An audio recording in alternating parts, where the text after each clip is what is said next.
Minni stood in the courtyard of her new school, the morning sun casting shadows at her feet on the asphalt. It was early September and the breeze carried the faint rustles of leaves along with the slight chill that made her shoulders tense.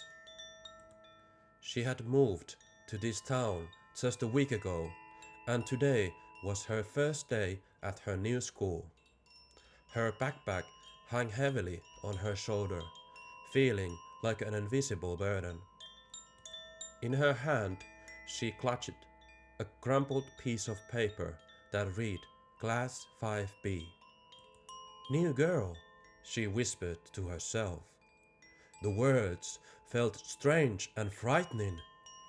That was her new identity, and she wasn't sure she wanted to carry it. Minni had always been shy, but at her old school, she had slowly found her place. There, she had friends who knew her silent laugh and the way she dawdled tiny flowers in the margins of her notebooks. Now, everything had changed. Her parents called the move a new beginning, but Minni didn't see anything good in it yet. She feared she'd become invisible, just a faceless figure among the others. What if no one talked to her? What if she couldn't find anyone who understood her? The bell rang sharply, and Minni swallowed her fear like a rough stone. It was time to go inside. In the classroom, the teacher, Mrs. Laakso, was a kind woman whose glasses reflect the light of the room. She greeted Minni warmly and asked her to introduce herself. Welcome, Minni. Tell us a bit about yourself, Mrs. Laakso said, gesturing to the front of the class. Minni felt her cheeks flush as she stepped into the center of the room. 20 pairs of eyes staring at her, and the silence was as heavy as a rain shower. I'm Minni, and I came here from another city, she managed to say quietly. Her voice sounded foreign to her own ears, too small to carry her story.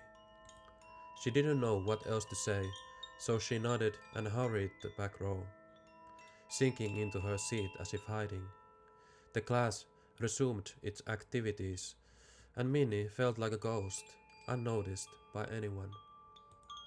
The first lesson was Finnish language, and Minni tried to focus on her teacher's explanation about grammar, but her mind wandered. She gazed out the window at the courtyard where other kids had been playing the day before. Laughter, shouts, and the bounce of a ball. She wanted to be a part of that, but her feet felt glued to the ground. During recess, she stood alone by the school wall, hands in her pockets, watching as the others formed groups. There was a girl with red pigtails who laughed loudly, and a boy who threw a ball like a pro. Minni thought they probably already had their own friend groups, with no room for a new girl. A bang of sadness hit her chest, and she looked down at the ground, where ants were carrying leaves to their nest. Invisible sloth, she thought sadly, recalling how she had sometimes felt the same way at her old school when she forgot to answer a question or left her homework undone. Suddenly, her thoughts were interrupted by a cheerful voice. Hey, you are the new girl, right? Minni looked up and saw the red-haired girl standing in front of her. The girl had a wide smile and freckles on her cheeks like tiny stars. I'm Anna. Want to come play with us? Minni was taken aback but nodded cautiously. Anna grabbed her hand and pulled her into the courtyard, where the boy with the ball, Levi, as she soon learned, greeted her. Welcome to the team. You can be our goalkeeper, Levi said, tossing the ball towards Minni.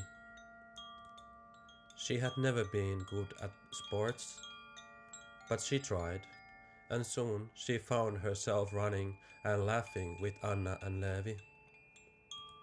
The ball sometimes hit her foot, and once she fell onto the soft grass, but Anna helped her up and laughed. It's okay, next time you'll save us. The day went on, and Minni started to feel less like a stranger. In class, Mrs. Laakso gave them an assignment to write a short story, and Minni decided to write about a new girl who finds friends. She wrote, the new girl stood in the courtyard and was afraid, but then she met Anna and Levi, who made her part of the group. As she read the text quietly to herself, she felt a small warmth spreading in her chest. Maybe she wasn't just the new girl anymore. Maybe she was on her way to something new, a place where she could be herself.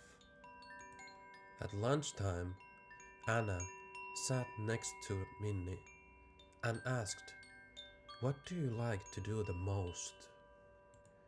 Minni thought for a moment and answering, drawing and maybe dancing sometimes.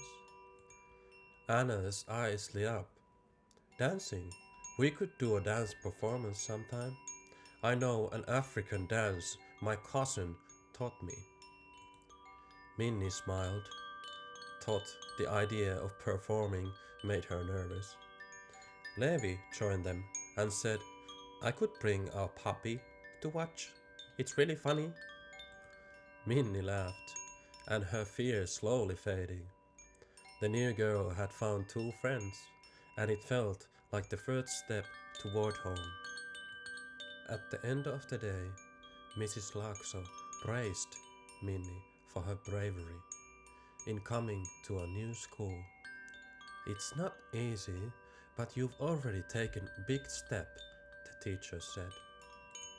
Minni thanked her and walked home with lighter steps. On the way, she looked up at the sky, where the clouds moved slowly, and thought that maybe the move wasn't so scary after all. She was the new girl, but no longer alone. At home, she opened her notebook and drew pictures of Anna and Levi, the red pigtails and the ball beside them. Today was my first day, she wrote next to the drawing, and it was better than I expected. Minni closed the notebook and smiled. The new girl had taken a step forward, and she knew there were still many adventures ahead.